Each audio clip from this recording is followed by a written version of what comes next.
Hi, this is the Daily Overpass. My name is Eric and I make apps. And today I want to talk about letting go of a remote team worker. Okay, so today I had to let one of my team members go, which is never a good thing. So usually when I hire somebody, my hope is that it's for the long term. So, and I think every kind of job situation is that way. You don't want it to end in this is just not working out, but that's what I had to do today. So, and usually, and I've had to do this a lot. In the old days, I would keep somebody for far too long till I decide to just cut my losses. And every time you cut your losses, you wish you'd done it like several months before or whatever. And so I would go through people, and I think my experience is that you have to go through several people to find that right person for a job. And sometimes somebody might interview well, somebody's CV might look really good, but then when it actually gets to doing the job, then they're just not up to scratch, and you just have to say, okay, this is part of the process. We have to let them go. I mean, there's no sense in beating yourself up about it, saying this is never going to work out or anything like that, which is what a lot of people do when they talk about working with remote teams. They think, oh, we tried it before, but it doesn't work. But there's usually like 4 different reasons why I let somebody go when I think about it. The first is easy. It's like technical difficulties. So like if I hire somebody, like everybody works from home, so if I hire somebody and their computer is always crashing, or their internet is really slow, or the internet's always going out, then I mean that's not their fault. I mean, but it's just something we can't work with. So that's something we usually have to part ways. But trying to give them enough time to get it sorted out. I mean, I can't switch ISPs or anything for them, so that's something that has to happen. And that's that happens from time to time, where somebody wants that working from home job, but they just are not equipped to do that. The second is probably, well, I would say laziness. So, and not so much laziness, but just really slow productivity. So, it's just, some people can get that way. And sometimes it's something might seem like laziness, but the problem is actually like with me, like they're not quite sure what they should be doing. So they're kind of just trying lots of different things, and rather than ask for clarification. And so sometimes that could be like a false negative. So I usually try to give people more time if I think they're just lazy, because it could just be I'm just not giving them enough to do, or they're starting to do that kind of stuff. Because I know that I've worked in jobs before where there just was like nothing to do, and you start off for day one going, let's do this, give me some work, give me some work, give me some work, and then people say, oh no, soon Eric, soon, and then after a while nothing comes, and you're just sitting there like, God, I'm so bored. And then when you do get a project, then it's just like it takes ages to do, because you've slowed down, your motivation is it's like you've gotten used to this slower pace. And sometimes when you're hiring a developer, you have to look out for that. Some developers are just in this.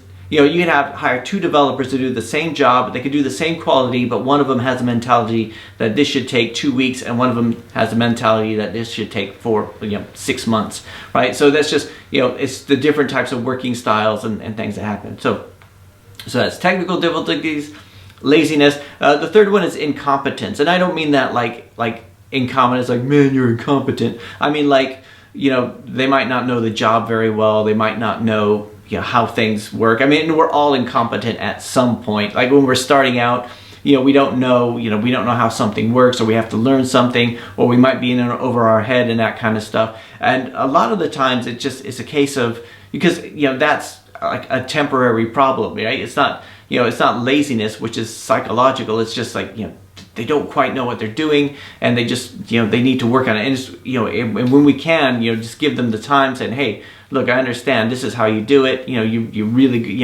you're honest. Like, I can trust you. We'll give you the time to learn this. But sometimes it's just, it's just not working out. And the last one is just, through dishonesty. And that's something you can't do anything with. And I've fired people for dishonesty, quite a bit in the past.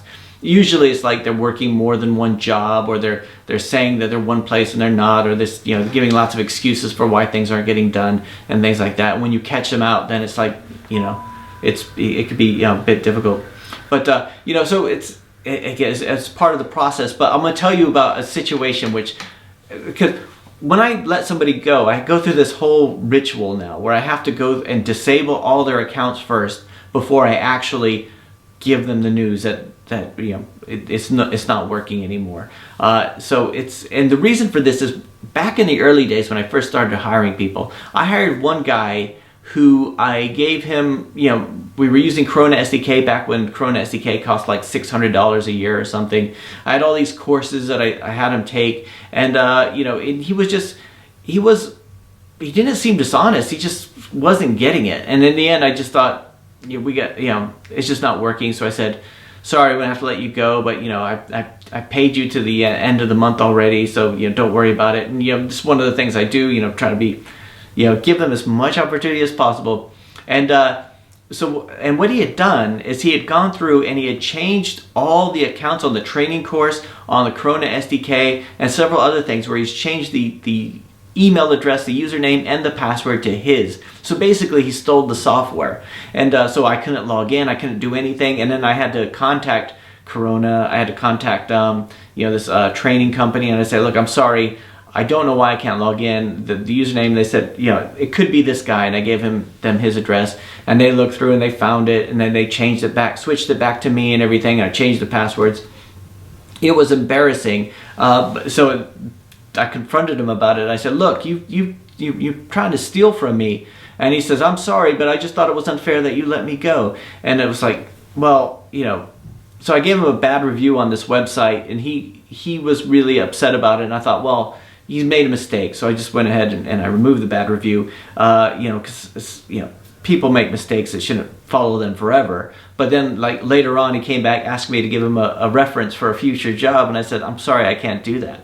So because of him, every time I let somebody go now, it's this, I got to go through and say, I got to keep track of what access I give to people. So I said, I got to remove them from Twitter, I got to remove them from Trello, I got to remove them from, disable the Google Mail account, from where, it depends on what the job is. So from WordPress, remove them from Git, whatever.